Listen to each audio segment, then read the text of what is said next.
வெற்றிவேல்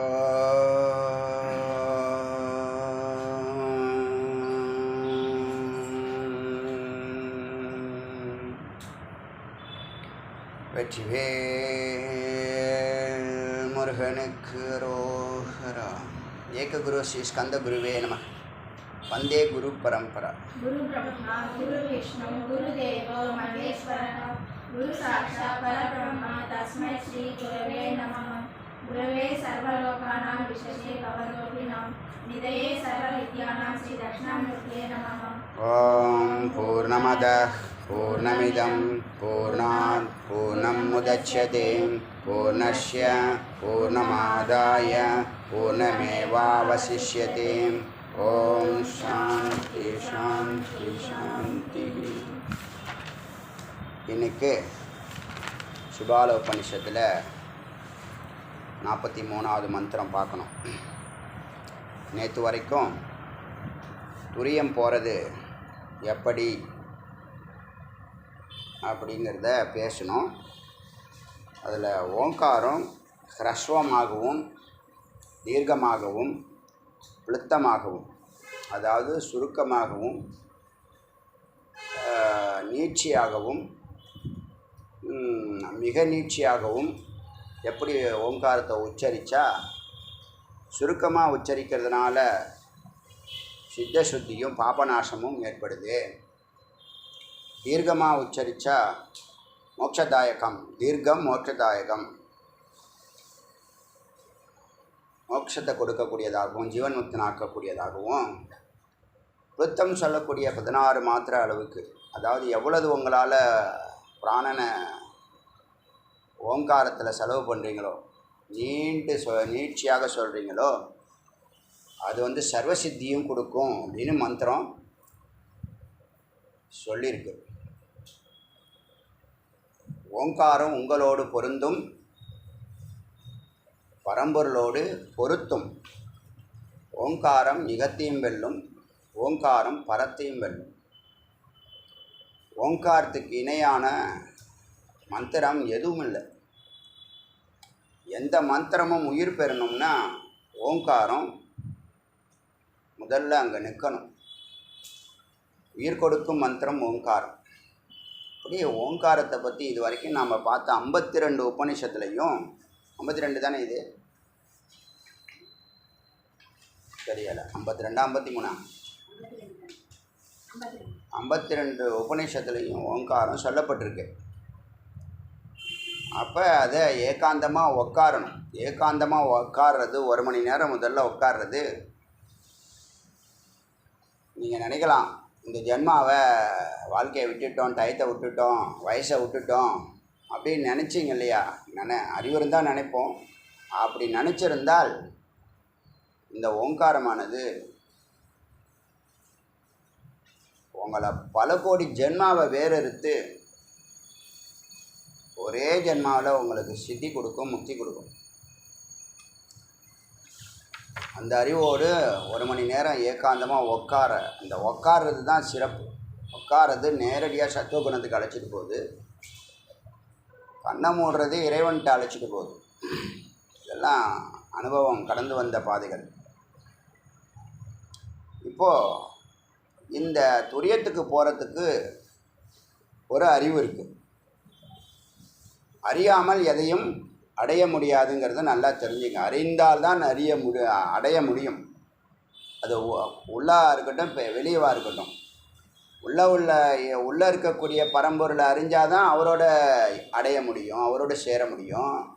அதுமாரி புறத்தில் ஏதாவது ஒரு பொருட்கள் வேணும்னு நினச்சிங்கன்னா அதை பற்றிய அறிவு உங்களுக்கு பூரணமாக இருக்கணும். இச்சா, ஞானம், செயல். இச்சாசக்தி, ஞானசக்தி, கிரியாசக்தி 3 இருந்தால் தான் ஒரு காரியம் ஜெயமாகும். இந்த அறிவு இல்லாமல் காரியம் ஜெயிக்கலையே அப்படின்னு சொல்கிறாங்கன்னா இந்த அறிவு இல்லாமல் செயல்பட்டுருக்காங்கன்னு அர்த்தம். இப்போ அந்த அறிவு எந்த அறிவு பெற்றால் நாம் துரியத்துக்கு போகலாம், அதை பற்றிய விவரங்களை இந்த மந்திரம் சொல்லுது. எஸ்பெஷலி ஸ்தோத்திரத்தை பற்றி சொல்லுது, காதை பற்றி சொல்லுது. இப்போ நாம் வந்து ஸ்தூல உடம்பு, சூக்ஷ்ம உடம்பு, காரண உடம்புல இருக்கும்போது தான் இந்த உலக உபாதிகளை அடையிறோம். ஸ்தூல உடம்புல இருக்கும்போது பசி, தாகம், பாக்டீரியா, வைரஸ் ஆகவும் அதனுடைய டார்ச்சருக்கு உட்படுறோம். சூக்ஷ்ம உடம்பத்தில் இருக்கும்போது காமக்ரோதாதிகள் நம்மளை 10 விதமாக டார்ச்சர் பண்ணுது.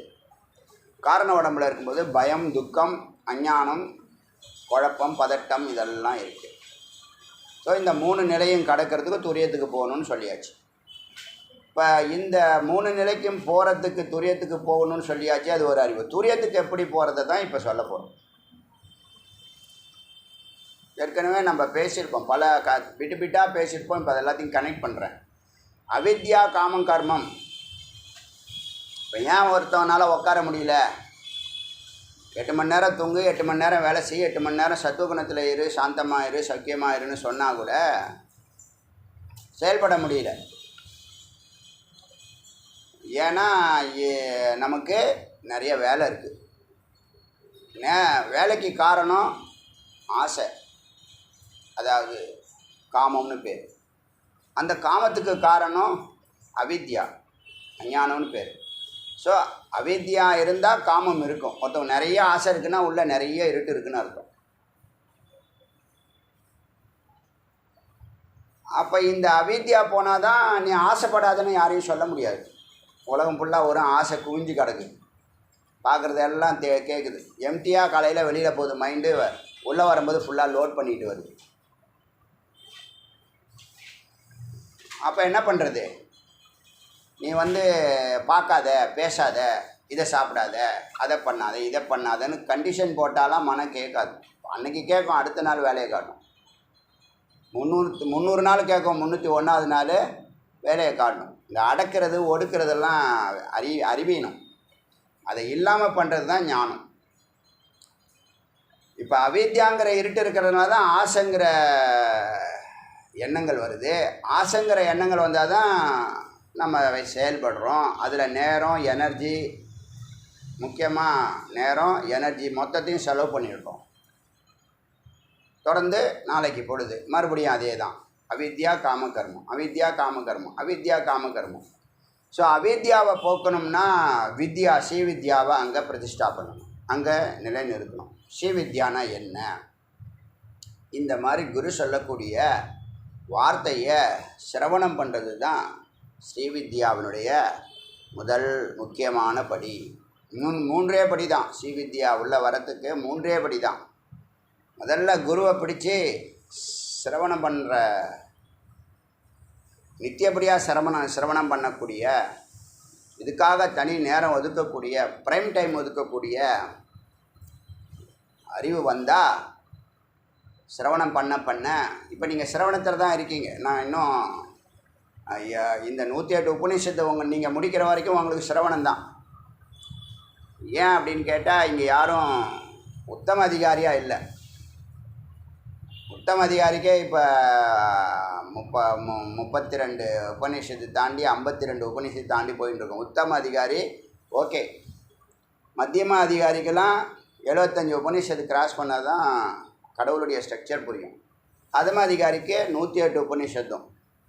அதி உத்தமமான அதிகாரிக்கு 10 உபநிஷத்து போதும். சங்கரர் காலத்தில் 1 போதும் மாண்டூக்கியன்னு சொன்னார். இப்போதைக்கு அந்த சூழல் இல்லை. இவங்களுடைய ஆசைகள் பெருகி வேலை கர்மம் அதிகரித்து வேலைன்னு நாயா பேய அலையிறவன்ட்ட போய் நீ உக்காரு அப்படின்னா உக்காருவானா? உட்கார மாட்டான்.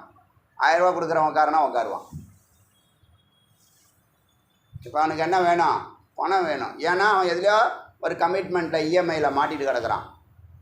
அது மாதிரி ஊர் ஃபுல்லாக, உலகம் ஃபுல்லாக இஎம்ஐயில் மாட்டிட்டு கிடக்கு, லாக் ஆகி கிடக்கு.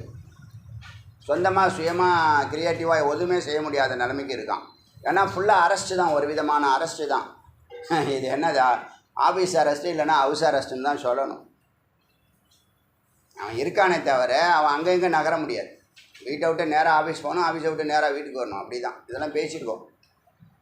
இப்போ இந்த அவித்யாவுக்கு ஸ்ரீவித்யாவை பிரதிஷ்டை பண்ணணும்னு சொன்னால் முதல்ல குருவை பிடிக்கணும். குருவோடைய வார்த்தைகளை சிரவணம் பண்ணணும். சிரவணம் பண்ணிக்கிட்டு வரீங்க. இப்போது அடுத்தது மனனத்துக்கு போகணும். மனனம் என்ன? மனனம்னா என்ன? உள்ளே போகிறதுக்கான வழிமுறையை சொல்ல போகிறது. சர்வஜங்கிற அந்த நிலைக்கு கொண்டு போகிறது மனனம். என்ன பண்ணணும் மனனத்தில்னு சொன்னால், இந்த ஆடியோவை ஏகாந்தமாக உட்காந்து போட்டு கேட்கணும். ஒரு டைரி நோட்டையும் பேப்பரையும் வச்சு முக்கியமான வார்த்தைகளை எழுதணும். அந்த வார்த்தைகளுடைய அர்த்தமெல்லாம் புரிஞ்சுக்கணும். நான் அடியன் 10 வார்த்தை சொல்கிறேன்னு சொன்னால் உங்களுக்கு உள்ள டைரெக்டாக ஒரு 6 வார்த்தை தொடும், பாக்கி 4 வார்த்தையை விட்டுருவோம். அப்படி இல்லாமல் எந்த முக்கியமான 10 வார்த்தையோ அந்த 10 வார்த்தையும் அதுக்கான அர்த்தத்தையும் அதனுடைய ஆழத்தையும் அதனுடைய அமிர்தத்தன்மையையும் திரும்ப திரும்ப சிந்திச்சாதான் மெய்ப்பொருள் தெரியும். அப்போ சிந்தித்து ஒவ்வொரு வார்த்தையினுடைய மெய்ப்பொருளை நீங்கள் கண்டுபிடிச்சி உங்களுக்குள்ளே ஸ்டோர் ஆகும். அது அமிர்த தத்துவம் உயிரோட உயிராக கலக்கும். இப்போ 108 உபநிஷத்துமே நீங்கள் சிரவணம் பண்ணிட்டீங்கன்னு வச்சுங்களேன். 108 உபநிஷத்தில் ஒரு உபநிஷத்துக்கு 10 வார்த்தைன்னு சொல்லி 1000 வார்த்தை இருக்குது. இந்த 1000 வார்த்தையினுடைய அர்த்தத்தையும் அதனுடைய மெய்ப்பொருளையும், அதாவது அதனுடைய அமிர்த தத்துவத்தையும் அலசி ஆராய்ஞ்சு சிந்திச்சு பார்த்தீங்கன்னா உங்களுக்கு மெய்ப்பொருள் விளங்க ஆரம்பிக்கும். அப்போ இறைவனுக்கும் நமக்கும் உள்ள நெருக்கம் அதிகரிக்கும், மனம் பக்குவப்படும். வார்த்தை குரு சொல்கிறாங்கன்னா நேராக நிதித்தியாசத்துக்கு போகும், மனநமே இல்லாமல் நிதித்தியாசத்துக்கு போகும். இப்போ நீங்கள் சிரவண காலத்தில் இருக்கிறதுனால மனநத்தை பற்றி அதிகமாக நீங்கள் சிந்திக்கிறது இல்லை. வீட்டில் அதே ஆடியோவை 2 முறையோ 3 முறையோ போட்டு கேட்கலாம். இப்போ 1000 வார்த்தை உங்களுக்கு இருக்குதுன்னு சொன்னால் அந்த 1000 வார்த்தையும் அதனுடைய அர்த்தத்தையும் அதனுடைய உட்பொருளையும் மெய்ப்பொருளையும் அமிர்த தத்துவத்தையும் அறிய என்ன ஆகும்னா ஓங்காரம். அது வார்த்தைங்கிறது என்ன? ஓங்காரம் தான் வார்த்தை. அது என்ன பண்ணும்? உங்களோடு பொருந்தும், உங்கள் உயிரோடு பொருத்தும். இது ஒரு ஃபார்முலா, அதிசூக்ஷ்மமான ஃபார்முலா. இது அடியேன் செய்து பார்த்து சக்ஸஸ் பண்ணிவிட்டு சொல்கிறேன்.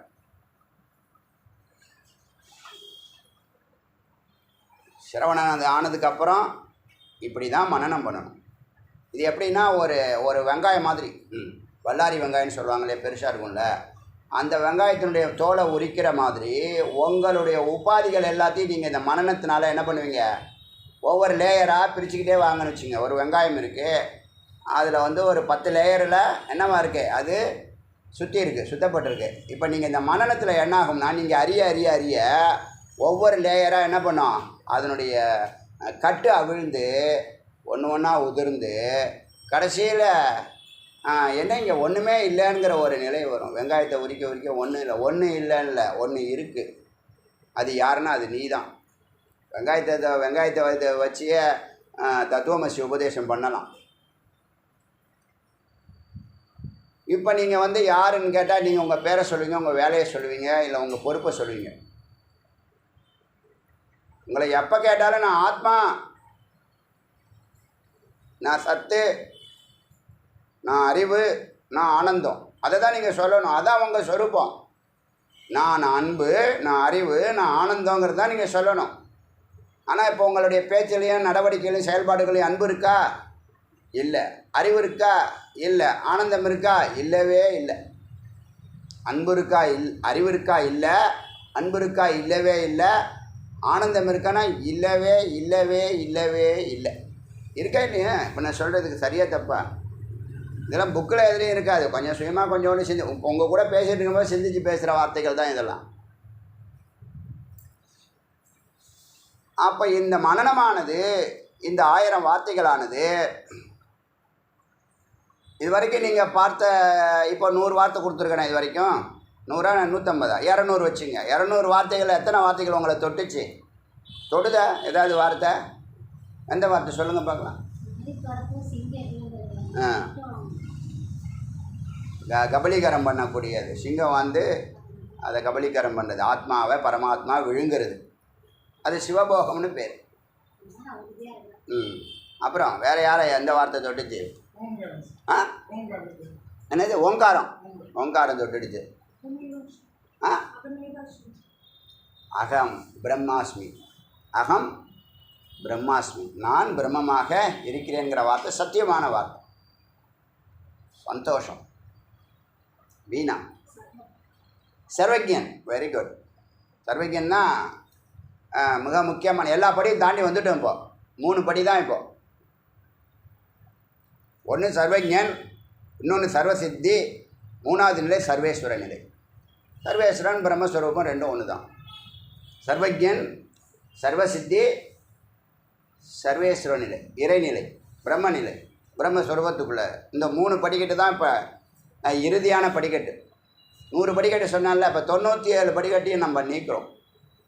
ஏன்னா பிரம்மத்தினுடைய அந்த கர்ப்பகிரகத்துக்கு வந்தாச்சு, பூர்வமத்திக்கு வந்தாச்சு. இப்போ நீங்கள் யாருன்னு தெரியுது. நீங்கள் யார்? நீங்கள் யாருன்னு கேட்டால் நான் சைத்தன்யம், நான் ஆத்மா, அகம் பிரம்மாஸ்மி. நீங்கள் உங்களுக்குள்ளே உணருங்க. அதை வெளியில் சொல்லணுங்கிற அவசியம் இல்லை. அதான் சத்தியம். வேதம் பொய் சொல்லலை, குரு பொய் சொல்லலை. இப்போ நீங்கள் யாருன்னா அகம் பிரம்மாஸ்மின்னு என்ன? நான் அன்பு ஸ்வரூபம், நான் அறிவு ஸ்வரூபம், நான் ஆனந்த ஸ்வரூபம். இதான் அகம் பிரம்மாஸ்மி. பிரம்மம்னா என்ன? பிரம்மத்தினுடைய லட்சணம் என்ன, கேரக்டர் என்ன, அதனுடைய ஸ்வரூபம் என்னன்னா அன்பு, அறிவு, ஆனந்தம். நான் அது மாதிரி இல்லையேன்னா முன்னாடி இல்லை, இப்போ இருக்கீங்களா இல்லையா? இப்போ என்னவா இருக்கீங்க? இப்போ அறிவாக இருக்கீங்க. இன்னும் அன்புக்கு மாறுவீங்க. மாறிடும், ஆட்டோமேட்டிக்காக மாறிடும். ஏன்? யாரை பற்றி அறிகிறோமோ அப்போ தான் அவங்களோட அந்யோன்யம் ஏற்படும். அவங்கள பற்றி ஒன்றுமே தெரியாது, எப்படி அந்யோன்யம் ஏற்படும்? ஒரு பொருளை பற்றி விசேஷம் புரியல. அந்த ஒரு இப்போ காய்கறி வாங்குறீங்க, அந்த காய்கறியில் இந்த விட்டமின் இருக்குது, இது குழந்தைங்க படிப்புக்கோ இல்லை உங்களுடைய அறிவுக்கோ எதுக்கோ ஒரு பெரிய ப்ளஸ் இருக்குன்னா உடனே வாங்குவீங்களா, வாங்க மாட்டீங்களா? அப்போ அறியும் போது என்ன பண்ணுறோம்? அதை அடையிறோம். இல்லைன்னா அதே காய்கறி இத்தனை நாளாக எங்கள் ஊரில் சும்மா ரோட்லலாம் கிடக்கும், நாங்கள் அதை கண்டுக்கவே மாட்டோம், அப்படி சொல்கிறாங்களா இல்லையா? சாதாரண வேப்பிலையில் எவ்வளோது இருக்குது. இந்த நோனிம்னு ஒரு செடி, நுணாமரம்னு நம்ம சொல்லுவோம் கிராமத்தில். அது அவ்வளோ மெமரி பவருக்கு, பெரிய சயின்டிஃபிக் ரிசர்ச்சில் மெமரி பவருக்கு அப்துல் கலாம் கூட அதை எடுத்து ஹைலைட் பண்ணார். நுணாமரம் கருப்பாக நாவல் பழம் மாதிரி இருக்கும். எங்கள் வீட்டில் கொட்டும். இந்த வேலி ஃபுல்லாக நுணாமரம் தான் வச்சுருப்போம். பெரிய மூலிகை அது. அதேமாதிரி கிழுவை மரம், கிழுவைன்னு ஒரு மரம், பஞ்ச வில்வத்தில் கிழுவை இருக்குது. அது மாதிரி நமக்கு தெரியாது, தெரிஞ்சால் என்ன பண்ணுவோம்? அதை பயன்படுத்தியிருப்போம். அப்போ அறியாமல் அடைய முடியாது. இது தெரிஞ்சுக்க வேண்டிய விஷயம். இப்போ ஆனந்தம் இல்லை, அன்பம் இல்லை, காரணம் அறிவே இல்லை. இப்போ இந்த மனனத்தினால அந்த அறிவானது விஸ்வரூபம் எடுக்க போகுது. இப்போ நீங்கள் இந்த 1000 வார்த்தையை மனனம் பண்ண என்ன ஆகும்னா, இந்த வெங்காயம் மாதிரியே அது போட்டிருக்க 10 லேயரையும் அது கட்டாக விழுத்துரும். கடைசி லேயர் தான் பிரம்மலோகம், பிரம்மஸ்வரூபம். இப்போ சிரவணம் பண்ணியாச்சு, மனனம் பண்ணிகிட்டு இருக்கீங்க. அடுத்தது நிதித்தியாசனம் போகணும். இப்போ ஏன் அதை தாமதப்படுத்துகிறீங்க? ஏன் அதில் மனனத்தில் ஏன் கவனம் செலுத்த மாட்டீங்க? ஏன் இந்த வார்த்தையை நிதித்தியாசனம் பண்ணுங்கன்னு அடிக்கடி சொல்லுவாங்க, எல்லா குருவும் சொல்லுவாங்க. இந்த வார்த்தையை எதுக்கு இந்த வார்த்தையெல்லாம் கொடுத்துருக்கோம்? மனனம் பண்ணதுக்கப்புறம் அது நிதித்தியாசனம்னா உங்கள் உயிரை கலந்து போகும். இந்த வார்த்தை வெளியில் இருக்காது, நீங்களாக இருப்பீங்க. நான் சொன்ன சுகிருதுங்கிற ஒரு வார்த்தை தான் என் வாழ்நாள் ஃபுல்லாக வெற்றி அடையிறதுக்கு எல்லா காரணமாக இருந்தது. சுகிருது, எல்லோரும் நல்லா இருக்கணும், சிம்பிளான ஒரு கருத்து, சிம்பிளான கருத்து. அதில் ஸ்ட்ராங்காக நிற்க வச்சார். அப்போ இந்த வார்த்தைகளை நீங்கள் ஏன் மனனம் பண்ணுறதுக்கு பீரியாரிட்டி கொடுக்க மாட்டீங்கன்னா, இன்னும் அது பற்றிய அறிவு பத்தலை. எந்த ஒன்றை அறிந்தால் எல்லாவற்றையும் அறிய முடியுமோ, எந்த ஒன்றை அறிந்தால் எல்லாவற்றையுமே அறிய முடியுமோ, எந்த ஒன்றை அறிந்தால் எல்லாவற்றையுமே அறிய முடியும்னு சொல்லும்போது எல்லாவற்றையும் அடைய முடியுங்கிற வார்த்தைக்கு அர்த்தமாகுது. புரியுதா இல்லையா? எந்த ஒன்றை அறிந்தால் எல்லாவற்றையும் அறிய முடியும்னா எல்லாவற்றையும் அறிஞ்சவன் தான் அடைய முடியும், அறியாமல் அடைய முடியாது. கோடீஸ்வரனாவது எப்படி அப்படிங்கிற ஒரு அறிவு இருக்குது. அதை அறிஞ்சால் அந்த நிலைக்கு போகலாம். அந்த அறிவை நம்ம ரொட்டீன் ஒர்க்கே பண்ணிட்டு இருந்தால் அந்த அறிவே இல்லாமல் அப்போ அந்த நிலைக்கு எப்படி போக முடியும்? இதை ஒத்துக்கிறீங்களா? இல்லை, சாதாரண சிம்பிள் லாஜிக். இதை செய்தால் நீ எல்லாம், அது மட்டும் இல்லை, எந்த ஒன்றை அறிந்தால் எல்லாவற்றையும் அறியலாம், எந்த ஒன்றை எல்லாவற்றையும் அறிந்தால் எல்லாவற்றையும் அடையலாங்கிற சர்வசித்தி நிலை. இப்போ நீங்கள் சர்வேஸ்வர நிலைக்கு போகிறதுக்கு சர்வசித்தி நிலை அதுக்கு முன்படியாக இருக்குது. சர்வசித்தி நிலைக்கு போகிறதுக்கு முன்னாடி சர்வக்கிய நிலை முன்னாடி இருக்குது. சர்வக்கியனுக்கு போகிறதுக்கு 3 முக்கியமான படிக்கட்டு: சிரவணம், மனனம், நிதித்தியாசனம். சிரவணம் இப்போ நீங்கள் கேட்டுட்டு வரீங்க, தொடர்ந்து கேட்க போகிறீங்க 108. மனனம் அதே ஆடியோவை வீட்டில் போய் 1 முறைக்கு 2 முறை கேட்கலாம். அதில் டவுட் இருந்ததுன்னா அதை எடுத்து எழுதணும். உங்களை தொட்ட வார்த்தைன்னா அதை எடுத்து எழுதணும். அது அடுத்த நாள் கிளாஸில் வந்து குருவோட டிஸ்கஸ் பண்ணணும். இது 2வது விஷயம். அப்படி நீங்கள் அந்த வார்த்தையை அறிய அடுத்த லெவல் போகிறீங்க, உள்ளே போகிறீங்க. உள்ளே இருக்கக்கூடிய 1000 தேன்கூடு மாதிரி இருக்கக்கூடிய ஹோல்ஸுக்குள்ளே இருக்கக்கூடிய இருட்டெல்லாம் இந்த லைட்டை ஏற்ற ஒவ்வொரு வார்த்தையும் என்னவாகிடும்? 1000 ஹோல்ஸ் இருக்குன்னா 1000 ஹோல்ஸுக்கும் 1000 வேர்டு உள்ளே திணிக்க போகிறோம். 1000 லைட் ஏற்றுற மாதிரி. அப்போ உள்ளே வந்து ஃபுல்லாகவே அவித்யாங்கிற இருட்டு போய் ஸ்ரீவித்யாங்கிற வெளிச்சம் வந்துடும். இப்போ எந்த ஒன்றை அறிந்தால் எல்லாவற்றையும் அறியலாங்கிறது எதுனா அதுதான் பிரம்மம். அதுதான் பிரம்மம். அந்த ஒன்றை இப்படி தான் சிரவணம் பண்ணி தான் அறியணும், மனனம் பண்ணி தான் அறியணும், நிதித்தியாசனம் பண்ணி தான் அறியணும். நிதித்தியாசனம் அப்புறம் வச்சுக்கலாம். இப்போ மனனத்தை மட்டும் இன்றைக்கி பேசுகிறேன். இப்போ இந்த வார்த்தையினுடைய அர்த்தம் அறிய அதை வாழ்க்கையில் செஞ்சு பார்க்கலாம். இந்த வார்த்தையை மறக்கவே கூடாது. இது பெரிய மேன்மை தரக்கூடிய என் லைஃப்குள்ளே, என்னுடைய வெற்றிக்குள்ளே, என்னுடைய என்ன மல்டி டேலண்ட்டு சொல்லுவாங்கள்ல, அதுக்குள்ளே மூலாதாரமாக இருக்கிறது ஒரு 1000 வார்த்தைகள். ஒரு 1000 வார்த்தைகள். அது லௌகிகத்தையும் சார்ந்தது, ஸ்பிரிச்சுவலையும் சார்ந்தது. நான் ஸ்பிரிச்சுவல் பேசுனதே கிடையாது. ஸ்பிரிச்சுவல் யார்கிட்டையும் பேசவே மாட்டேன். லௌகிகத்தை பற்றி சாதாரண விஷயம் சுத்தமாக பேச மாட்டேன். இப்போ பேசுகிற கட்டாயத்தில் வச்சுருக்காரு, அதனால் பேசுகிறோம். வேதம் வந்ததுனால பேசி தான் ஆகணும். குருஸ்தானத்துக்கு வந்தால் பேசி தான் ஆகணும். பேச மாட்டேன்னு சொல்ல முடியாது. ஆனால் சொல்லாமலே அதை என்ன பண்ணிகிட்டு இருந்தோம்? அப்ளை பண்ணிகிட்டு இருந்தோம். நம்ம படித்த டெக்ஸ்ட் புக்லேருந்து பல வார்த்தைகள் உள்ளே போயிருக்கு. ஆன்மீக புத்தகங்கள்லேருந்து நிறைய உள்ளே போயிருக்கு. ஹிந்தி லிட்ரேச்சர் ஃபுல்லாகவே அதில் ஒரு மார்க்கம், 4 மார்க்கம் இருக்குது. பக்தி யோகம்னு ஒரு காலம் இருக்குது. அந்த பக்தி யோகத்தில் ஞான மார்க்கம், சகுனம், நிர்குணம். சகுனத்தில் வந்து ராமபக்தி, கிருஷ்ண பக்தி. இந்த பக்கம் வந்து ஞான மார்க்கம், பிரேம மார்க்கம். அன்பு, அறிவு அங்கேயே வந்திருக்கு, தெரியல. ஒரு 20 ஆண்டுகளுக்கு முன்னாடியே ஞான மார்க்கத்தில் கபீர்தாஸும், பிரேம மார்க்க அன்பு மார்க்கத்தில் ஜாயசி, மலிக் முகமது ஜாயசிங்கிற ஒரு பெரிய மகத்தானவர். அவர் நம்ம இந்து கல்ச்சரை வச்சு காவியம் எழுதியிருக்கார். அது பேர் பத்மாவத்துன்னு பேர். பத்மாவதிங்கிறதெல்லாம் அந்த நம்மளுடைய பரம்பரை, நம்மளுடைய கல்ச்சர், நம்மளுடைய ஹிஸ்டரி அதில் வருது. அதை அவர் எடுத்து எழுதி அதுதான் நம்ம இது பண்ணணும், அனலைஸ் பண்ணணும். என்னுடைய இதில் அண்டர் கிராஜுவேட்டில் அந்த பேப்பரை ஸ்டடி பண்ணி ஒரு பேப்பர் சப்மிட் பண்ணணும் செமினாருக்கு. அப்போ அன்பு மார்க்கம், ஞான மார்க்கம், அறிவு மார்க்கம், ராமபக்தி, கிருஷ்ண பக்தி, இந்த 4 தத்துவங்கள் அப்பயே உள்ளே போயிருக்கு. உள்ளே போனது விட்டு உள்ளே போனது இறைவனுடைய கருணையினால் ஏதோ ஒரு தத்துவத்தில் எல்லாம் கனெக்ட் ஆகி ஒரு ஃபார்முக்கு வந்து இதுதான் விஷயம் அப்படின்னு புரிஞ்சிடுது. இது ஒரு பக்கம் இருக்கட்டும். இது என்ன பண்ணுச்சுன்னா என்னுடைய கர்மாவெல்லாம் எரிச்சுது. அதுக்கப்புறம் நான் நிறைய வேலைக்கெல்லாம் பெரிய எஃபர்ட்லாம் எடுக்கலை. பல கம்பெனிகளுக்கு ஏறி இறங்கலை. ஒரே ஒரு ஒரு லெவலில் ஸ்கூலுக்கு ஒரு அப்ளிகேஷன் போட்டேன். +2 கிளாஸ் எடுக்கிறதுக்கு ஒரு ஸ்கூலில் போய் ஒர்க் பண்ணேன். அதோட இனிமேல் ஸ்கூல்லேயே ஒர்க் பண்ணக்கூடாதுன்னு முடிவெடுத்தேன். அப்புறம் சென்னையில் ப்ரைவேட் காலேஜில் போட்ட இன்டர்வியூவில் எல்லாத்துலேயும் சக்ஸஸ் பண்ணினேன். அப்போ கடைசியில் லயோலாவை அடியன் தான் செலக்ட் பண்ணேன். அவங்க ஒரு பக்கம் செலக்ட் பண்ணுறது ஒரு பக்கம், நம்ம செலக்ட் பண்ணணும்ல எந்த காலேஜில் ஒர்க் பண்ணணும்னு. இதுக்கெல்லாம் என்ன காரணம்னா ஞானம்தான் காரணம், அறிவு தான் காரணம். அது லௌகிக அறிவாக இருக்கலாம். இப்போ இங்கே சொல்கிறது மெய்ப்பொருள். அதுக்கு அங்கே வந்து நிறைய படிக்கணும், லௌகீகத்துக்கு நிறைய படிக்கணும்.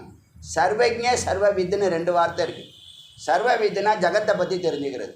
ஜகத்தை பற்றி எத்தனை நீங்கள் பொருட்கள் உபயோகப்படுத்துகிறீங்களோ அத்தனை டிபார்ட்மெண்ட்டுக்குள்ளேயும் இறங்கி பார்த்து அறிஞ்சு ஆராய்ஞ்சு தெரிஞ்சுக்கிறது. அது முடியாத விஷயம். ஏன்னா அது போய் பின்னாடி போகிறோம், தோன்றும் நிற்கும் மறைஞ்சு போயிடும்.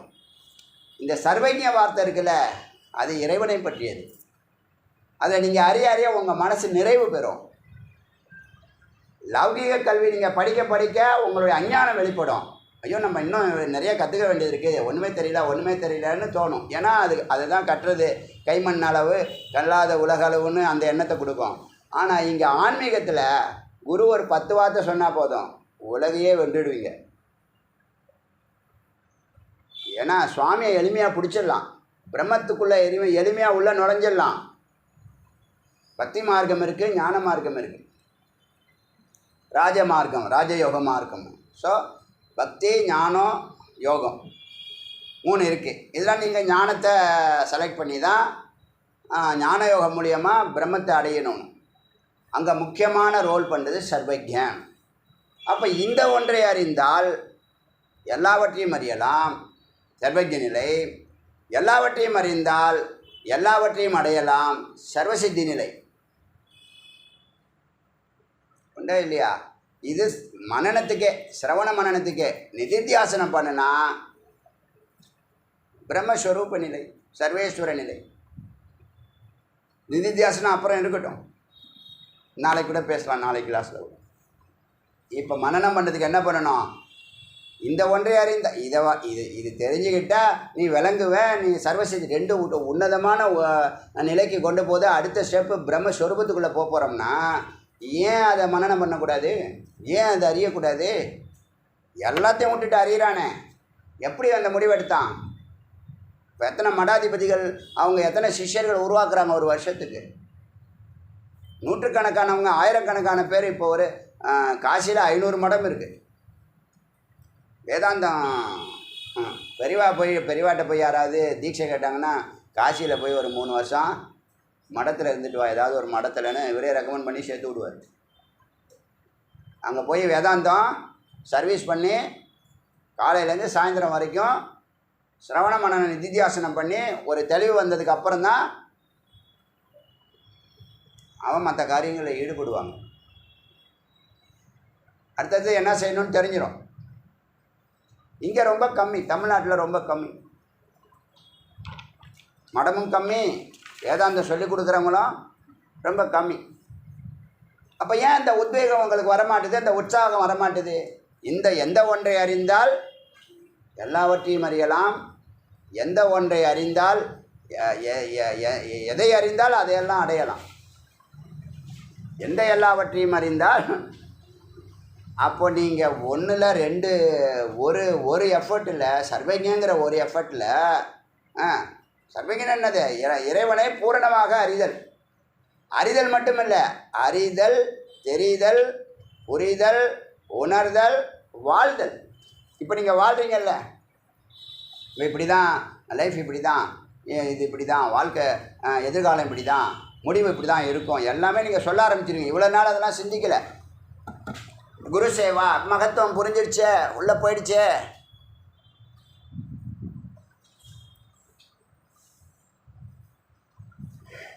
அப்போ ஏன் அதை தள்ளி போடுறோம்? மனனம் பண்ணுறதுக்கு ஏன் தள்ளி போடுறோம்? இதை செஞ்சால் நீ விளங்குவ, இதை செஞ்சால் நீ சர்வஜன், இதை செஞ்சால் நீ சர்வசித்தி பெற்றவன் அப்படின்னு சொன்னால் ஏன் அதை செய்ய மாட்டோம்? இந்த கேள்விக்கு பதிலே சொல்ல முடியல பாருங்க உங்களால். நேற்று கேட்டார் ரமேஷ் பாபு, உத்தரகோஷ்டி ஆளவந்தார் சொல்லியும் உத்தரகோஷ்டி எடுத்துக்கலையே, அது மட்டும் சரியா அப்படின்னு கேட்டார். நான் உங்களுக்கு உபதேசம் பண்ணேன், நீங்கள் உங்கள் வாழ்க்கையை வாழுங்க, உங்கள் குழந்தைங்க, அவங்க எதிர்காலம், அவங்க நான் இப்படி தான் நடக்கணும், எனக்கு ஒரு ஐடியா இருக்கலாம், நீங்கள் அவங்க மேலே திணிக்காதீங்க நான் சொன்னேன்னா இல்லையா? எல்லாருக்கும் சொல்கிறேன், குழந்தைக்கு அதோடைய எதிர்காலத்தை ஒரு 4 டார்கெட் 4 சப்ஜெக்ட் சொல்லுங்கள், அதோடைய எதிர்காலத்தை சொல்லுங்கள், அது எது செலக்ட் பண்ணணுமோ அது செலக்ட் பண்ணிட்டோம். நீ டாக்டர்னு போட்டு அதுக்கு ப்ரெஷர் கொடுத்து சாவடிக்கிறீங்களே, அது மாதிரி தான். உத்தரகோசி ஏன் ஆளவந்தார் பேச்சை கேட்கல அந்த பையனுக்கு சொல்லிக் கொடுக்கல, வேதம் சொல்லிக் கொடுக்கல கேட்டதுக்கு நீங்கள் கேட்க மாட்டீங்களே. நீங்கள் சாதாரண மனிதர்கள், நீங்களே கேட்க மாட்டீங்க. உத்திரகோஷ்டி உத்திரகோஷ்டி வருது, திருக்கோஷ்டி எவ்வளோ பெரிய ஆள், எவ்வளோ பெரிய ஞானஸ்தன். அவன் விதிமுறைகளை கடைப்பிடிக்கணும்னு நினைக்கிறாரு. தன்னோட மட்டுமில்ல அந்த ஆசிரமே சரியாக இருக்கணும்னு நினைக்கிறாரு. தப்பா ஆச்சார அனுஷ்டானம் தப்பான்னு கேட்குறாரு. யாருக்கு ஆச்சார அனுஷ்டானம்? எவன் ஆச்சார அனுஷ்டானம் ஃபாலோ பண்ணுறதுக்கு தெரியலையோ, அறிவு இல்லையோ, குரு இல்லையோ, அவனுக்கு அது பிடிக்காது. சாஸ்திர சம்பிரதாயம்லாம் பிடிக்காது அவருக்கு எல்லாம் தெரியும். சாஸ்திரம் சம்பிரதாயம்லாம் சும்மா அப்படி ஏனோ தானு காற்றுல வரல. பரம்பரையாக ரிஷிகள் உட்காந்து சொல்லி கொடுத்த விஷயங்கள் இதெல்லாம். சொல்லியாச்சுல, இது இந்த சர்வஜ நிலைக்கு போகிறதுக்கும் மந்திரம் இருக்குது, சர்வசித்திக்கும் மந்திரம் இருக்குது, சர்வேஸ்வர நிலைக்கும் மந்திரம் இருக்குது. நாம் தான் என்ன பண்ண மாட்டோம், செய்ய மாட்டோம். ஏன்னா நமக்கு நேரம் இல்லை. இந்த 200 வார்த்தையை இப்போ 200 வார்த்தையும் தெரியுமா அர்த்தம்? அந்த வார்த்தையை பார்க்காம சொல்ல முடியுமா இங்கே யாராவது ஒருத்தங்க? ஏதோ கதை கேட்குற மாதிரி டெய்லி நம்ம அடியான் என்ன நினைக்கிறேன், இன்றைக்கி சிரவணமானா என்றைக்கோ ஒரு நாளைக்கு மனனம் ஆகட்டும்னு நினைக்கிறேன். என்றைக்கோ ஒரு நாள் மனனமானா, மனனங்கிறது என்ன? அது அந்த வார்த்தையை சிந்தித்து அதனுடைய மெய்ப்பொருளை அறிஞ்சு தன்னுடைய உயிரோடு கலக்கிறது. சந்தேகமில்லாத தெளிவோடு இதுதான் நிர்ணயத்துக்கு வருது, முடிவுக்கு வருது. முடிவுக்கு வந்ததுக்கப்புறம் அதை வாழ்க்கையில் செய்து பார்க்குறது தான் நிதித்தியாசனம். இப்போ குரு சேவை வஸ்திரம்லாம் துவைச்சி கொடுத்தா மகா புண்ணியம், முக்தி ஈஸியாக கிடைச்சிருங்கிறது சத்தியம். ஆனால் உள்ளே போகணும்ல, அது உள்ளே போய் அடுத்தடுத்த ரசாயன மாற்றம் ஏற்பட்டு தானே இப்போ செயலுக்கு வந்திருக்கு. செயலுக்கு வர்றது தான் நிதித்தியாசனம், செயல்படுத்த வைக்கிறது தான் நிதித்தியாசனம். இப்போ அறிதல், தெரிதல், புரிதல், நீங்கள் சொன்னது கரெக்டு, அறிகிறேன், இப்போ தெரியுது, நல்லா புரியுது, நான் உணர்கிறேன், நல்லா உணர்கிறேன். ஆனால் நாளைக்கு செய்கிறேன், இல்லைன்னா நாளான்னைக்கு செய்கிறேன். இந்த 200 வார்த்தைக்கு அர்த்தம் கண்டுபிடிக்கணுமா? ஏன் இந்த வார்த்தை நான் சொல்லலையா? இந்த 200 வார்த்தைக்கு அர்த்தம் சொல்லலையா? சொல்லியிருக்கேனா இல்லையா? அதுக்கு அர்த்தம் எழுதியிருக்கீங்களா இல்லையா? 2 முறை 3 முறை எழுதியிருக்கீங்க. அப்போ இந்த வார்த்தையை நல்லா சிந்திக்க அது மனனமாகும். மனனமானதுக்கு அப்புறம் அந்த வார்த்தை செயல்படுற அறிவுக்கு கொண்டு வந்துடும். இந்த செயல்படும் அறிவு தான் நிதித்தியாசனம். செயல்படுத்திடும். யார் தடுத்தாலும் நிற்காது. நான் அடைஞ்சே தீர்வேங்கிற நிலைக்கு வந்துடும். ஏங்க இது செஞ்சால் நீ உனக்கு 1 கோடி தரேன்னா செய்வியா, செய்ய மாட்டியா? 1 கோடிக்காக செய்வ, உன் வாழ்க்கை 1 கோடி ஜென்மாவை வேறு இருக்கக்கூடிய ஞானத்தை நீ செய்ய மாட்டேன்னு இருக்கிறீன்னா அப்போ என்ன அர்த்தம்? அறிவே இல்லைன்னு அர்த்தம், பக்குவப்படலைன்னு அர்த்தம். ஆடு மாடு மாதிரியே இத்தனை ஜென்மா வாழ்ந்துட்டோம், ஒரே ஜென்மாவில் எங்களுக்கு ஏன் அவசரம், நாங்கள் பொறுமையாக வரோம். அப்படி தான் இருக்கீங்க, சொல்லாமல் செய்கிறீங்க. நீங்கள் மட்டும் இல்லை, எல்லாரும் அப்படி தான். 95% அப்படி தானே இருக்கான். 95% குரு. இதே பாருங்கள், இந்த நாராயணன் இது சொல்லுது, இந்த பெருமாள் தான் எல்லான்னு, சித்து தான் பெருமாள். அவருடைய டிவோட்டிஸ்லாம் பாருங்கள், ஒரு கரெக்டான ஒரு சர்க்கிளில் இருப்பாங்க. பெருமாள் பக்தர்கள் ஒரு சர்க்கிளில் இருப்பாங்க. அந்த சர்க்கிளை விட்டு வெளியிலே வரமாட்டாங்க. ஞானங்கிற அந்த சர்க்கிள் அது. திருமணிடாமல் யாரையும் பார்க்காத, திருமண் இடாத எவனையும் பார்க்காத. திருமண்னா என்னன்னா, இப்போ தண்ணி நல்லா குளிர்ச்சியான கட்டியாகுதா, பனிப்பாறைன்னு சொல்கிறோம்ல, டைட்டானிக்கு நல்லா புரியுமே. இப்போ பனிப்பாறைன்னு சொல்கிறோம்ல, அது என்னது? தண்ணி கட்டியானா பாறையாது. அது மாதிரி பால் கடல்னு ஒன்று இருக்குது, 7 கடல் இருக்குது. அதை வச்சு தான் அபிஷேகம் பண்ணுறோம். நம்ம வேலுக்கு அபிஷேகம் பண்ணுறோம்ல, என்னென்ன பண்ணுறோம்?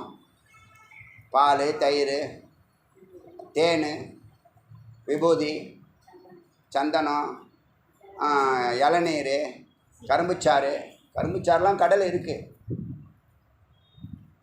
அப்படி பால் கடல் கெட்டியானா அது பாறையாக மலையாக இருக்குது. அதை இந்த அடியார்களுக்கு கொடுக்கணுன்னு கருடன் பகவானை எடுத்துகிட்டு வரார்.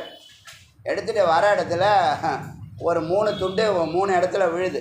ஒன்று ஸ்ரீரங்கம், ஒன்று திருநாராயணபுரம் கர்நாடகாவில் இருக்குது, இன்னொன்று திருமலை. ஆச்சா, இப்போ இந்த இடத்துல அந்த மண் குலைச்சி பெருமாளை நினச்சிக்கிட்டு குறி எடுக்கிறது, நாமத்தை இட்டுக்கிறது. அப்படி காலையில் எழுந்து குளிச்சுட்டு நாம இடாமல் யாரையும் பார்க்காத. சரி, நீ நாம இட்டுட்ட, நாம இடாத எவனையும் நீ பார்க்காத அப்படின்னா என்ன அர்த்தம்? பார்க்காத. பார்த்தால் என்ன? காவேரியில் 101 முறை அதை முழுக்கு போடணும். இதெல்லாம் சிரவணம் நடைமுறையில் இருக்குது. அந்த காலத்தில் ரொம்ப தீவிரமாக இருந்துச்சு ஆச்சார அனுஷ்டானம். இப்போ என்ன புரியுதா? நம்ம அப்படி இருப்போமா? நெத்தியில் சொல்லியிருக்காங்க நம்ம முன்னோர்கள் சைவத்தில், நெத்தியில் விபூதி இடாத நெற்றி பால்னு சொல்லியிருக்காங்க. எத்தனை பேரண்ட்டுக்கு தெரியும்? யார் தன் குழந்தைங்களுக்கு சொல்லி கொடுத்துட்ருக்காங்க? பெரியவங்க சொன்னது பொய்யா? நெத்தியில் ஆணோ பெண்ணோ விபூதி குங்குமம் ஏதோ ஒன்று இடணும். அவங்க கடைப்பிடிக்கிறாங்களா இல்லையா? அவங்கள யாராவது தரித்திரத்துலேயோ கேடுகட்ட வாழ்க்கை யாராவது வாழ்கிறாங்களா? சொல்லுங்கள் பார்க்கலாம். பெருமாள் பக்தர்கள் பாருங்கள், உங்கள் ப்ராக்டிக்கலாக கொஞ்சம் யோசனை பண்ணி பாருங்கள். நல்லா இருக்காங்களா இல்லையா? நல்லா வாழ்க்கை லைஃப் ஸ்டைல் எப்படி இருக்கு? மேன்மையாக இருக்கா இல்லையா? அதுதான் விஷயம். என்ன காரணம்? அறிவு, புத்தி தத்துவம். அவர் சைத்தன்யமாக இருக்கார், உணர்வாக இருக்கார், அறிவாக இருக்கார். அப்போ சிஷ்யர்கள் எப்படி இருப்பாங்க? அப்படி தான் இருக்காங்க. புரியுதா இல்லையா? இப்போ சிரவணமாகி மனனமாகி நிதித்தியாசனம் ஆகணும். ஆனால் அந்த இடத்துல நிதித்தியாசனங்கிறது செயல்படும் அறிவு. இப்போ இன்றைக்கி மனனத்தில் தான் அது செயல்படும் அறிவு வரும். மனனம் எப்போ வரும்னா சிரவணம் பண்ணணும். சிரவணம் எப்போ பண்ணால் குரு வேணும். குரு அங்கோடு நிறுத்திக்க மாட்டார். சிரவணம் பண்ணுறாங்களா, மனனம் பண்ணுறாங்களா, நிதித்தியாசனம் பண்ணுறாங்களா, எல்லாத்தையும் பார்ப்பாங்க. பார்த்துக்கிட்டே கண்காணிச்சிக்கிட்டே இருப்பாங்க. உங்களுக்கு தெரியாது உங்களை எப்படி அவங்க பார்க்குறாங்கன்னு உங்களுக்கு தெரியாது. நீங்கள் வந்தாலும் வராட்டினாலும் உங்களை பற்றி சிந்தனை அவங்களுக்கு தனியாக ஓடும். தெரிஞ்சுங்க. முதல்ல ஒவ்வொருத்தவங்களை பற்றி, அவங்களுடைய இந்த அறிவு நிலையை பற்றி, அவங்களுடைய அந்த ஆன்மீக முன்னேற்றத்தை பற்றி தனித்தனியாக சிந்திப்பாங்க. 1000 பேர் இல்லை, இங்கே கோடி பேர் இருந்தாலும் தனித்தனியாக ஒவ்வொரு சிஷ்யனுடைய அறிவும் இவங்க அறிவோட கனெக்டட். அவ்வளோ பெரிய மேன்மையோடு நம்மளை அழைச்சின்னு போகிறாரு முருகப்பெருமான். இல்லைன்னா இந்த 1000 வருஷத்தில் சங்கரருக்கு அப்புறம் ராமானுஜர் பண்ணார். அவர் 1000ல் பண்ணார்னா இவர் 2000ல் பண்ணார்னு வச்சுங்க. இடையில் ஒருத்தங்களே 750 வருஷம் 650 வருஷம் 1000 வருஷம் கேப்பு. அதுக்கப்புறம் யாருமே பண்ணல இந்தியா ஃபுல்லாக. இப்போ நாம் பண்ணிகிட்ருக்கோம். அவ்வளோ பெரிய விஷயம். சாதாரண விஷயமா முருகப்பெருமானை தவிர வேறு யாராலையும் பண்ணுற சிந்தனை யாருக்கும் வரலையே. 25 மொழி இருக்குது இங்கே இந்தியாவில். எந்த மொழியிலையும் இந்த 108 உபநிஷத்தை அந்தந்த மொழியில் யாருமே பேச மாட்டுறாங்க. 108 உபநிஷம் தெரிஞ்சிருக்கலாம், ஆனால் பேச மாட்டுறாங்க. யூடியூப்பில் போட்டு பாருங்கள், இந்தியா ஃபுல்லாக போட்டு பாருங்கள், வேர்ல்டு ஃபுல்லாக போகுது. இப்போது குமரன் வேதம் தான் வருது. எந்த உபநிஷத்து போட்டாலும் வரும். பேலன்ஸ் இருக்கிறதையும் அப்படியே பேசி முடிச்சிடுவோம். அதுக்குள்ளே எல்லாருக்கும் சித்தி கிடச்சிரும். இன்னும் இதுக்கு சந்தேகமே வேண்டாம்.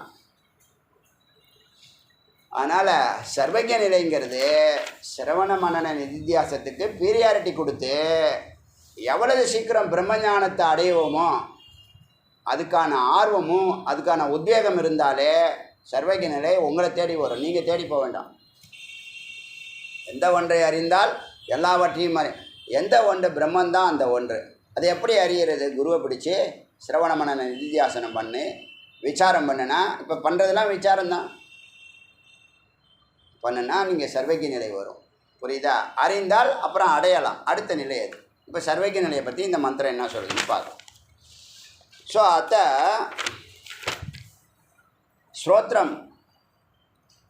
ஸ்ரோத்ரம் ஏவ ஆப்யேதி. காதை அடைந்தது. எது காதை அடைந்ததோ ஸ்ரோத்ரமேவ அஸ்தமேதி. எது ஆப்யேதி அஸ்தமேதி. ஆப்யேதி அஸ்தமேதி, இந்த 2 வார்த்தையை கரெக்டாக ஞாபகம் வச்சுங்க. ஆப்யத்தினா அடைதல், அஸ்தமேத்தினா மறைதல். எது காதை அடைந்ததோ, நான் காதை அடைஞ்சேன்னா நான் வந்து பாட்டு கேட்பேன், அந்த பேச்செல்லாம் ஊர் பேச்செல்லாம் பேசி யார்கிட்டையாவது ஃபோனை போட்டு மொக்க போடுவேன், அதுவும் சிரவணம் தான். என்ன பிரயோஜனம்? அதை பற்றி இப்போ இங்கே பேசலை. இது பேசுகிறது ஸ்ரோத்ரவியம்ங்கிறது என்னென்னா வேத விசாரம், சிரவண மனனம், நிதித்தியாசனம். எது காதை அடைந்ததோ அது காது என்ற புலனில் அஸ்தமேத்தி அங்கேயே ஒடுங்குகிறது. இது எல்லாம் அந்தந்த புலன்களில் ஒடுங்கும் ஃபஸ்ட்டு, அப்புறம் எல்லாம் மனசில் ஒடுங்கும், அப்புறம் புத்தியில் ஒடுங்கும், அப்புறம் பிராணனில் ஒடுங்கும், அப்புறம் அவித்யாக்குள்ளே நுழைஞ்சி அப்புறம் சித்தாகி அப்புறம் சத்தாகும். புரியுதா? இதுதான் துரியத்துக்கு போகிற வழின்னு நேற்று பேசணும். அதே மார்க்கத்தில் சர்வக்கிய நிலைக்கும் வரும். இதனால் என்னது? ஸ்ரோத்தவியமேவாப்பியேத்தி ஏக ஸ்ரோத்தவியமேவ அஸ்தமேத்தி ஆப்பியேத்தி அஸ்தமேத்தி. எங்கே அடையுதோ அங்கே. இது யார்? உங்கள் மனம் யாரை அடைகிறதோ, எந்த பொருளை அடைகிறதோ அதுவாகிறது. உங்கள் மனம் இப்போ எங்கே இருக்குது? உங்கள் மனம் எங்கே இருக்குது? இப்போ புருவமத்தியில் இருக்கும். என் கூட பேசிகிட்டு இருக்கும்போது, கிளாஸில் இருக்கும்போது மனம் புருவமத்தியில் இருக்கும். நல்லா ஆழ்ந்து கேட்டிங்கன்னா சகசிராரம் கூட ஏறும், சொல்ல முடியாது. ஞானம் எந்த செகண்ட் வேணாலும் வரும். ஏன்னா இறைவன் கருணையில் தான் கிடைக்கிறது. அது நம்ம உழைக்கிறோமா, முயற்சி பண்ணுறோமா, தபஸ் பண்ணுறோமா, குருவை வணங்குறோமா, தான தர்மம் பண்ணுறோமா, 100 கணக்கு வச்சுருக்காரு அவர்.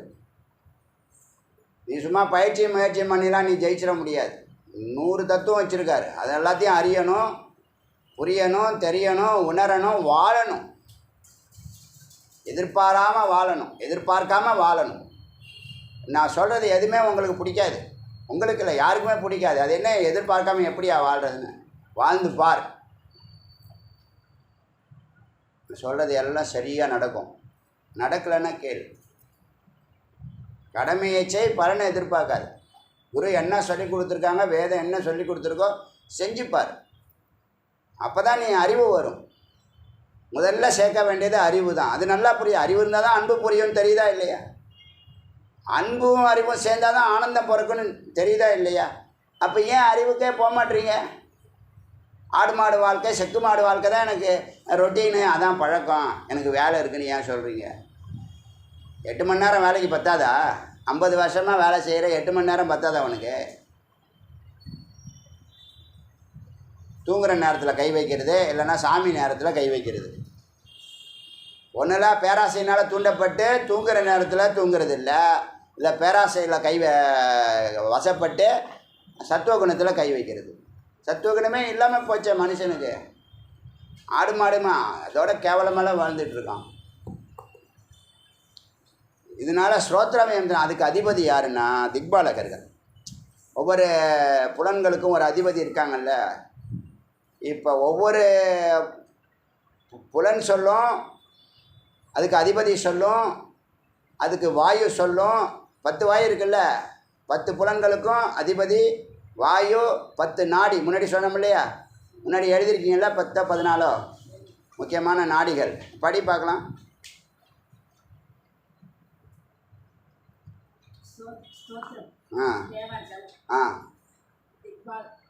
இல்லைம்மா, அது இல்லை. அந்த இது நாடியை பற்றி ஒரு 14 வார்த்தை. இல்லை 16 கோஷம், இது 16 கலா. 14 நாடியை பற்றி தனியாக கொடுத்தேன். எழுதுனீங்களா? எழுத சொன்னான்னு தெரியல, ஞாபகம் இல்லை. 14 நாடி. அதில் ஒரு நாடி வந்து சுதர்சனா. சரி விடுங்க, பரவாயில்ல. இப்போ பாருங்கள், இதுக்கு வந்து புலன் காது யார் அதிபதினா திக்பாலகர்கள் அதிபதி. இப்போ இந்த புலன்கள் திக்பாலர்கள்கிட்ட போய் ஒடுங்க போகுது. ஏன்னா அவங்க தான் கேட்குறாங்க உட்காந்து, அந்த இடத்துல உட்காந்து. பார்க்கும் சக்தினா பார்க்குறவங்க சூரியன் தான் பார்க்குது உங்களை. கேட்கும் சக்தினா திக்பாலகர் தான் கேட்குறாங்க அங்கே உட்காந்து. எல்லாம் தேவர்கள். நமக்குள்ளே இவ்வளோ தேவர்கள் இருக்காங்க. சரி, அவங்களுக்குள்ளே ஒடுங்கி அந்த அதிபதி சுதர்சனா நாம ஆப்பியேத்தி, சுதர்சனாங்கிற நாடியை அடைகிறார்கள். எகு சுதர்சனாவே அஸ்தமேதி. யார் எதுக்குள் இந்த மனமானது பொறியாகி புலனாகி அதிபதியாகி நாடிக்கு போய் பிராணனுக்கு போய் விஞ்ஞானங்கிற ஆத்மாக்குள்ளே போகுது. அந்த கணக்கில் இந்த திக்பாலகர்கள் சுதர்சனா நாமவே நாமேவ ஆப்பியேத்தி, சுதர்சனா நாடியை அடைந்து என்னவாயிடும், சுதர்சனாவை அஸ்தம், அங்கேயே அஸ்தமாகும், கரைஞ்சி போகும். அப்போ சுதர்சனா அடுத்து என்ன பண்ணும், அஸ்தமேத்தி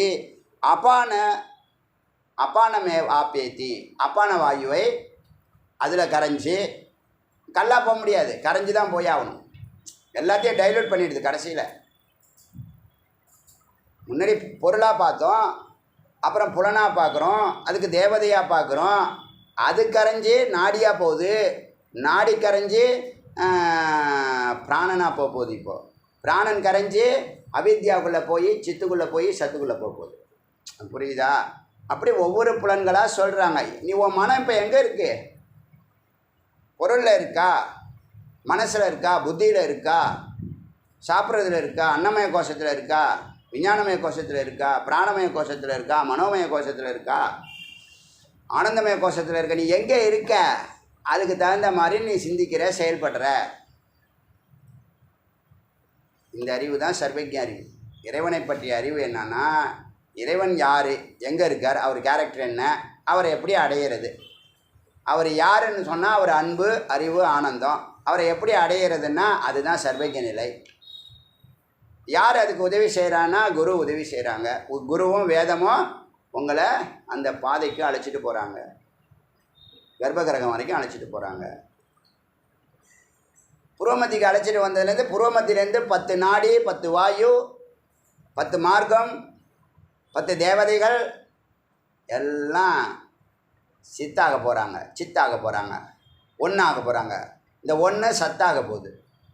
சத்தானா நீ என்னவாக போகிற? இந்த சித்து சத்தான பிற்பாடு என்னவாக போகுது? ஆனந்த ஸ்வரூபமாக ஆக போகுது. எப்படி? அதுதான் இங்கே சொல்லுது. சுதர்சனா நாடியை பிடிச்சி, இதெல்லாம் தலைக்குள்ளே நடக்கிற சமாச்சாரம். அஸ்தமேத்தி, அதுலேயே அஸ்தமாகி, அப்பானமேவாப்தியேத்தி, அப்பானனை பிடிச்சி, அப்பானமேவ அஸ்தமேத்தி, அப்பானத்தில் கரைஞ்சி, அந்த காற்றுல கரைஞ்சி, விஞ்ஞானமய ஆப்பியேத்தி, விஞ்ஞானமய கோஷத்துக்கு புருவமத்திக்கு வருது. எல்லாம் புருவமத்திக்கு தான் ஜங்ஷன். இது வரைக்கும் தான் நீங்கள் பக்தி யோகம், ராஜயோகம், எந்த யோகத்தில் வந்தாலும் எல்லோரும் புருவமத்திக்கு வந்து அங்கே கொண்டாந்து விட்டுடுவாங்க. அதுக்கப்புறம் புருவமத்தியிலேருந்து சகசிராரம் போகிறதுக்கு தான் ஞான யோகம். புரியுதா?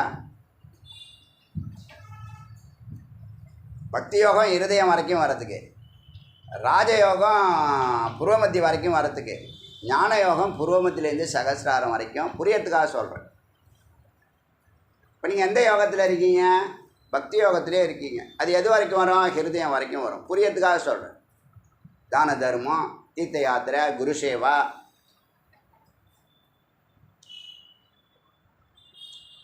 அப்போ விஞ்ஞானமே வாப்பியத்தி. இப்போ புறமத்திக்கு வந்துடுச்சுன்னா விஞ்ஞானமய கோஷம், அதான் விஞ்ஞானம், அங்கே தான் ஆத்மா இருக்குது, சித்து இருக்குது, சைத்தன்யம் இருக்குது. விஞ்ஞானமேவ ஆப்பியத்தி, இந்த காத்தானது விஞ்ஞானமய கோஷத்துக்கு வந்து அது இருந்தால் அது விஞ்ஞானமேவ அஸ்தமேத்தி, விஞ்ஞானத்தில் அது அஸ்தமாகிறது. எல்லாம் கரைஞ்சிச்சு. இப்போ சித்து மட்டும்தான் இருக்குது. எல்லாம் போச்சு. ஸ்தூல உடம்பு, சூக்ஷ்ம உடம்பு, எல்லா உடம்பும் போயிடுச்சு, சித்தாயிடுச்சு. இப்போ சித்த அடுத்து என்ன பண்ணோம்? விஞ்ஞானமே வாப்பியத்தி, எது விஞ்ஞானத்தை அடைந்ததோ விஞ்ஞானமே அஸ்தமேத்தி, அது வந்து சித்தாக கரைஞ்சி போகும். சித்து இப்போ என்ன ஆகும்? தது அமிர்தமயம், அது சத்தாகுது. அமிர்தமயம், அபயம், அசோகம், அனந்தம், நிர்பீஜம், திரும்ப பிறக்காத நிலை. இது புரியுதா? யாருக்கு புரியல? புரியலன்னா 8:30 மணிக்கு கேளுங்க. இது ஒரு சிரவணம் பண்ணுறவன் சிரவணத்துக்கு அப்புறம் மனனத்துக்கு போய் நிதித்தியாசனத்துக்கு போகிற நிலைக்கு இந்த விசாரம் கொண்டு போகும். இந்த காரியத்தை விசாரம் பண்ணும். இப்போ நம்ம உங்கள் தலைக்குள்ளே என்ன நடக்குதுங்கிறது சொல்கிறேன்னா, நாடிகள் என்ன பண்ணுது, திக்பாலகர் தேவர்கள் என்ன பண்ணுறாங்க, அதிபதி என்ன பண்ணுறாங்க, காற்று என்ன பண்ணுதுங்கிறதெல்லாம் நம்ம தலைக்குள்ளே நடக்குது. புரியத்துக்காக சொல்கிறேன். இந்த தலை இது அண்டங்கிற ஒரு தத்துவத்தில் சொல்கிறேன். இந்த தலையும் இந்த உடம்பும் அண்டமும் பிண்டமும் சும்மா ஏதோ ஒரு கற்பனையோ கதையோ அல்ல. மேலே என்ன நடக்குதோ, இப்போ நீங்கள் வேல் பூஜையில் எத்தனை தேவர்கள் வராங்க, எந்த உருவத்தில் வராங்க? நம்ம மானுட உருவத்தில் தானே வராங்க. சில பேருக்கு முகம் பெருசாக இருக்குது, சில பேர் கொம்போடு வராங்க, சில பேர் தாடி மீசியமாக ரிஷிகளாக வராங்க. எவ்வளோ பேர் வராங்களா இல்லையா? பார்க்குறீங்களா இல்லையா? நான் எல்லாத்தையும் போடுறதில்ல, நீங்களே பார்த்துங்க. எனக்கு டைம் இல்லை, முன்னொன்று டயர்ட்னஸ். பூஜை முடித்தோடனே கொஞ்சம் நேரம் படுக்கணும்னு தான் தோணுது. ரொம்ப வேகமாக தான் பார்க்குறேன், பொறுமையாலாம் பார்க்குறதுக்கு இல்லை. என்றைக்காவது மூடு இருந்தால் பொறுமையாக பார்க்குறோம். அவங்களாம் எப்படி வராங்க? நம்ம எப்படி இருக்கோமோ அப்படி தான் வராங்க. கடவுளை எப்படி வடிவமைச்சிருக்காங்களோ அப்படி தான் கடவுள் இருக்காங்க. ரிஷிகள் எப்படி வடிவமைச்சிருக்காங்களோ அவங்க பார்த்து தான் வடிவமைச்சிருக்காங்க. 4 கரம் சதுர்புஜம் பெருமாளுக்குன்னா அது பொய்யல்ல. 6 முகம் சண்முகம் இருக்குன்னா அது பொய்யல்ல. 5 முகம் பரமேஸ்வரன்னா அது பொய்யல்ல. எல்லாம் சத்தியம். நம்ம வாழ்கிற வாழ்க்கை தான் கனவு. கனவை நனவுங்கிறோம், நனவை கனவுங்கிறோம். எது சத்தியமோ அதை பொய்யுங்கிறோம், எது பொய்யோ அதை சத்தியமாக நம்பி போகிறோம்.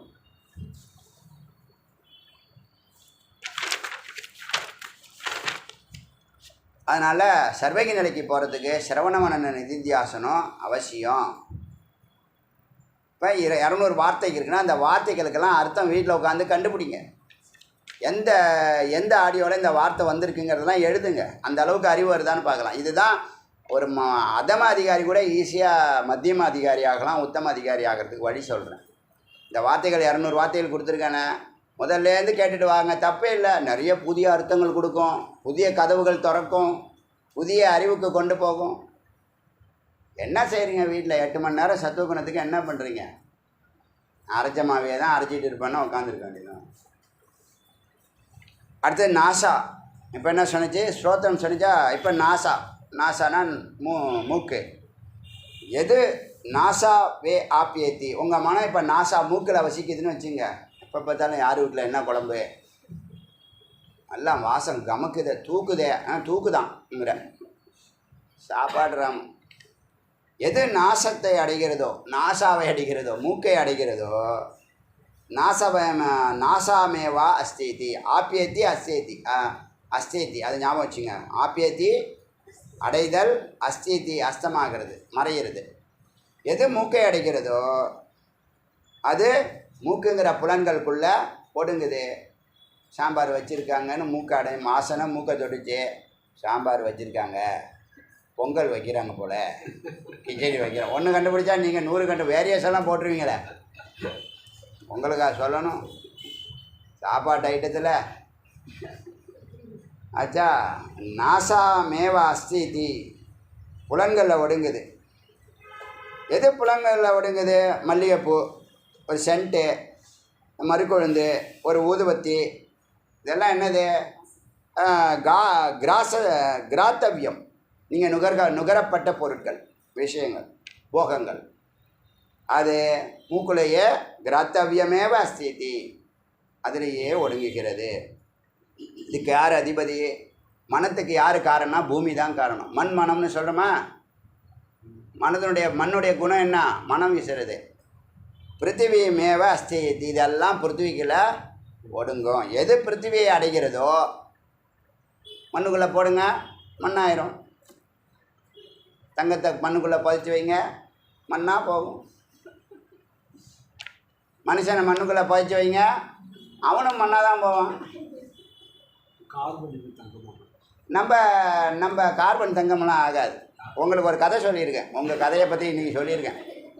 உத்தரகோஷ்டி பேச்சை ஏன் கேட்கலன்னா, நீங்கள் உங்கள் பிள்ளைங்க வாழ்க்கையை நீங்கள் வாழணும்னு நினைக்காதீங்கன்னு சொல்கிறேன், கேட்குறீங்களா?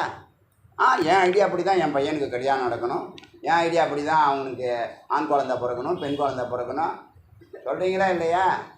இதெல்லாம் 1ஆம் நம்பர் அக்கிரமம் தானே. உங்கள் இஷ்டமா? வச்சு செய்யும், நல்லா வச்சு செய்யும், கவலைப்படாத. உங்களை மாதிரி ஆளுங்களுக்கு மோட்சமே கிடையாது, ஆண்டவனால் கூட காப்பாற்ற முடியாது. நான் போயிடுவேன். சீச்சி இந்த பழம் புளிக்கும் அப்படின்னு சொல்லிட்டு கிளம்பிடுவேன். போயிட்டு சாமிகிட்ட, சுவாமி என் வாழ்க்கையில் எல்லாத்தையும் நான் விட்டுட்டேன், எனக்கு ஒன்றுமே வேண்டாம், இந்த மாதிரி மோசமான சிஷியர்களாக கொடுக்காத அப்படின்னு சொல்லிட்டு போயிடுவேன். புரியுதா? கிராத்தவியமேவ அஸ்தயதி. அதுக்கு அதிபதி பிருத்திவி. பிருத்திவியில் போடுறதெல்லாம் மண்ணாகும். இப்போ மனசை எங்கே போட்ட? மண்ணில் போட்ட, மண்ணாக போகிற. திருச்செந்தூர் மண்ணில் நான் சரி, திருச்செந்தூர் மண்ணில் கரெக்டாக பொருந்துது. முருகப்பெருமான் அப்பப்போ ஒரு 4 மிதி மிதிச்சுட்டு போவார். டெய்லி மிதிப்பார், கவலைப்படாது. அவர் கால் உன் மேலே போடும், கவலைப்படாது. ஜித்தா மோட்சம் கொடுத்துருவார், கவலைப்படாது. மண்ணாக இருந்தால் உடனே மோட்சம் கொடுத்துருவார். ஜித்தாமேவாப்பியத்தி. இப்போ மண்ணுக்குள்ளே பூந்தது, மண்ணுங்கிற தத்துவத்துக்குள்ளே புகுந்தது. ஜித்தாமேவ ஆப்பியத்தி எல்லாம் தலைக்குள்ளே இருக்குது. ஜித்தாங்கிற நாடியை அடைகிறது. ஜித்தாவை அடைந்தது ஜித்தாமேவ அஸ்தமேத்தி. ஜித்தாங்கிற நாடியிலேயே ஒடுங்குகிறது. அப்படி ஒடுங்கி அது கரையும் போது அது வியானமேவாப்பியத்தி. 10 வாயுக்களை தொடர்பு கொள்ள போகுது. வியானம், அதான் வியான வாயு இருக்கு இல்லையா, வியான வாயுவை ஆப்பியத்தி. வியானமேவ அஸ்தியத்தி. அது வியானத்தில் கரைஞ்சி விஞ்ஞானமேவாப்பியத்தி. கரெக்டாக பூர்வமத்திக்கு விஞ்ஞானமய கோஷத்துக்கு வந்துடுது. விஞ்ஞானமய கோஷத்தில் சித்தாகுது. சித்து இப்போ சத்தாக போகுது. சத்தானா தது அமிர்தம். அது அமிர்தமாகிறது, அபயமாகிறது, அசோகமாகிறது, அனந்தமாகிறது. புரியுது? அந்த வார்த்தையெல்லாம் ஈஸியாக புரியுது. புரியுதா இல்லையா? அடுத்தது, இப்போ நீ உன் மனசை எங்கே வச்சுருக்க? மயக்கிற இந்திரியங்களில் வச்சுருக்க இல்லையா?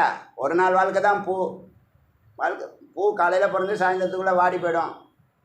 அது மேலே உயிரே வச்சுருக்கோம். வச்சுருக்கோமா இல்லையா? வச்சுருக்கோமா இல்லையா? பூ கைங்கரியம் தான் எல்லா ஆண்டாள்லேருந்து திருக்கட்சி நம்பிகள் வரைக்கும் பூ கைங்கரியம் தான் ரொம்ப பெரிய. ஏன்னா உங்கள் மனசு அது ஈஸியாக முக்தி அடைஞ்சிடலாம். ஈஸியாக முக்தி அடைகிறதுக்கு பூ, உதிரி புஷ்பங்கள், அர்ச்சனை பூக்கள், மாலை, கட்டிய மாலைகளும் உதிரி பூக்களும் என்ன மாதிரி எல்லாம் எழுதியிருக்கோம். எல்லாம் எந்த அறிவு முருகப்பெருமானுக்கு கொடுத்தாரு அறிவு, எழுதிட்டோம். திருப்பள்ளி எழுதி பாடுறோம்ல, பக்தியும் யோகமும் ஞானமும் சிறக்க அறிவால் உலகை வென்று அன்பால் வழிநடத்தி ஆனந்தத்தை நிரந்தரமாக்குவோம். அது பக்தியும் யோகமும் ஞானமுங்கிறது கொள்கை. அறிவால் உலகை வென்று அன்பால் வழிநடத்தி ஆனந்தத்தை நிரந்தரமாக்குவோங்கிறது வழி, மார்க்கம், கருவி, எக்யூப்மெண்ட்ஸ். முடிவு என்ன? ஆனந்தம்.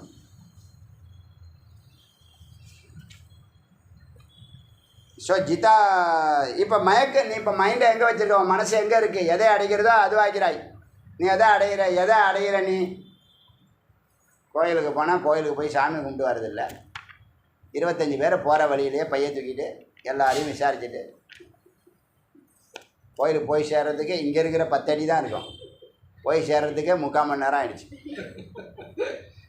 மேலே அங்கே சாமி பார்க்குறது எவ்வளோ நேரம் தெரியுமா? 5 செகண்டு, 7 செகண்டு, 8 செகண்டு போதும். அது போதும். நம்ம அவரை பார்க்கணும் முக்கியம் இல்லை, அவர் தான் நம்மளை பார்க்கணும். இது தத்துவம் வேறு. சொல்லிவிட்டு அப்புறம் வீட்டுக்கு வர்றதுக்கு ஒரு 3/4 மணி நேரம். ஆனால் வரப்போ இந்த பக்கம் லெஃப்ட்டில் போனாங்கல்ல, அந்த பக்கம் லெஃப்ட்டில் விட்டு போச்சுல்ல, அவங்கள எல்லாம் விசாரிச்சுட்டு குசலம் விசாரிச்சுட்டு எல்லாம் யார் வீட்டில் என்னென்ன நடந்துச்சு, என்ன பண்ணாங்க, நான் தலையேற்றி. புரியுதில்ல? இப்போ அதனால் மயக்கம் இந்திரியங்களில் மனசை வைக்காதேன்னு அர்த்தம். யார் எத்தை அறிகிறார்களோ அதான் பாயிண்ட்டு. யார் எத்தை அறிகிறார்களோ அவர்கள் அதுவாகிறார்கள், அடைகிறார்கள், அதுவாகிறார்கள், எல்லாம் ஒன்று தானே. இப்போ பிரம்மத்தை அறிஞ்சால் பிரம்மமாகிறோம். வெண்டைக்காவை அறிஞ்சோம்னா வெண்டைக்காய் ஆகிறோம். வெண்டைக்காயில் என்ன விட்டமின் இருக்கோ அந்த விட்டமின் நமக்கு புரோட்டீன், விட்டமின். புரியுது இல்லை? லட்சிதா தனியாக உட்காந்து சிரிச்சுன்னு இருக்கா. செம்ம காமெடி. அதனால் யார் எத்தை அறிய, வாட் யூ திங்க். ஆமாம், அதான் இப்போ ஆப்பியத்தி அஸ்திதி. ஆப்பியத்தினா எதை அடிக்கிறாயோ அதுவாகிறாய், அதிலே அஸ்தமாகிறாய். அதுவும் வாழ்க்கை முடிஞ்சு போயிடும். இப்போ நம்மளால் அன்னமய கோஷம், வாழ்நாள் ஃபுல்லாக அன்னமய கோஷம். சாப்பாட்டிலேயே அழிஞ்சு போகிறான், செத்து போகிறான். அதில் வர பெருமை, தமிழர்கள் அறுசுவை உணவோடு உண்ணுகிறார்கள். சிங்கப்பூர் போனாலும் தமிழ் சாப்பாடு இலை போட்டு, நுனி இலை போட்டு, அது ஒரு படம்லாம் போட்டு காமிக்கிறான். அந்த படத்தில் இருக்கிற மாதிரிலாம் சாப்பாடு இருக்காது. அதை நம்பி உள்ளே போகிறான் அவன்.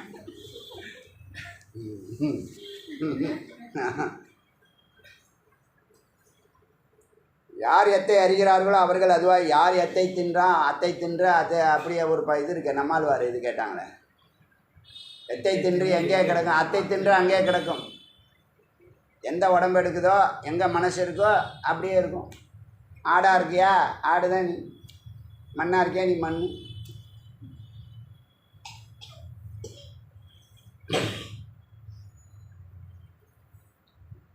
இப்போ டீச்சர், இன்ஜினியர், டாக்டர், போலீஸ் இவங்களாம் எப்படி எதை அறிகிறார்களோ அதுவாகிறார்கள். அவங்களுக்கு ஒரு விருப்பம் வரும், அதை பற்றி அறிவாங்க. சரி, இதுவே நல்லாயிருக்கு, இப்படி தான் லைஃப் அமைச்சிக்கிறாங்க. அந்த விருப்பம்தான் அந்த சிறப்பு. இந்த விருப்பம்தான் இறைவன். அங்கே தான் சுவையாக இருக்கிறோம். ஏன் அதில் சில பேருக்கு விருப்பம் வர மாட்டேங்குது? ஞானத்தில் விருப்பமே வர மாட்டேங்குதே, அறிவில் விருப்பமே வர மாட்டேங்குதே. இப்போ சர்வஜன்னு வார்த்தை, இதை செஞ்சால் நீ விளங்குன்னு சொல்லிடுச்சு வேதம். ஏன் செய்ய முடியல? முக்கியமாக வேலை இருக்குது. சமைக்கணும், கடைக்கு போகணும்.